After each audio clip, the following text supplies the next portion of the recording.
டேஸ்டியான இறால் குழம்பு எப்படி செய்யலான்னு பார்க்கலாம். குழம்பு செய்கிறதுக்கு தக்காளி, வெங்காயம், தேங்காய் அந்த 3 எடுத்துருக்கேன். தண்ணி சேர்த்துட்டு நல்லா ஃபைன் பேஸ்ட்டாக அரைச்சி எடுத்துக்கோங்க. கொஞ்சமாக புளியும் ஊற வச்சு எடுத்துக்கோங்க. எண்ணெய் சூடானோடனே கடுகும் கொஞ்சம் வெந்தயமும் சேர்த்துக்கோங்க. அடுத்தது கொஞ்சம் கருவேப்பிலையும் கொஞ்சம் பொடியாக நறுக்கின வெங்காயமும் சேர்த்துக்கோங்க. வெங்காயம், வெந்தயம் எல்லாம் நல்லா ப்ரௌன் ஆகி வதங்குற வரைக்கும் வதக்கிக்கோங்க. குழம்புக்கு காரத்துக்கு ஏற்ற மாதிரி குழம்பு மசால் தூள் சேர்த்துக்கோங்க. நான் இன்னைக்கு 4 ஸ்பூன் அளவு குழம்பு மசால் தூள் சேர்த்துருக்கேன்.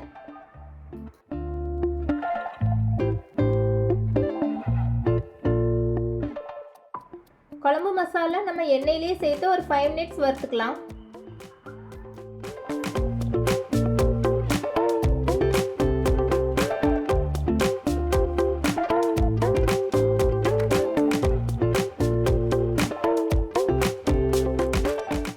இப்போ நம்ம அரைச்சி வச்சிருக்க தேங்காய் பேஸ்ட்டை சேர்த்துக்கலாம். அதோட தேவையான அளவு தண்ணியும் சேர்த்துக்கோங்க. குழம்புக்கு தேவையான அளவு புளி தண்ணி சேர்த்துக்கோங்க.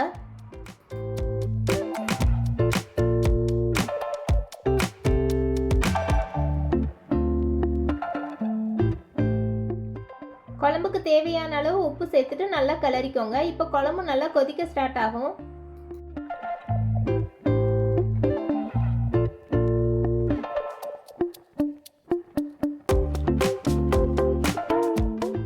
குழம்பு நல்லா கொதிக்க ஸ்டார்ட் ஆயிடுச்சு. ஹை ஃப்ளேமில் வச்சு ஒரு 10 மினிட்ஸ் நல்லா கொதிக்க வச்சுக்கோங்க.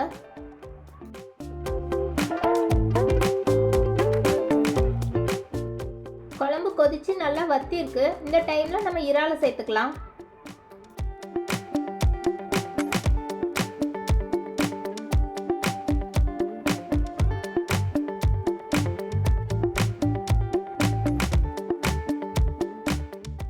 இறால் சேர்த்ததுக்கு அப்புறம் ஒரு 5 மினிட்ஸ் ஹை ஃப்ளேம்ல வச்சு குழம்பை கொதிக்க வச்சுக்கோங்க. இப்போ ஒரு மூடி போட்டு லோ ஃப்ளேம்ல வச்சிருங்க.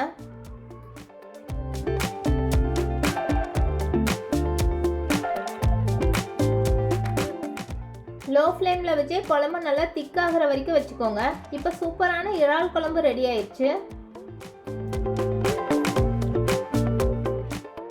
இந்த வீடியோ உங்களுக்கு பிடிச்சிருந்தனா லைக், ஷேர், சப்ஸ்கிரைப் பண்ணுங்க.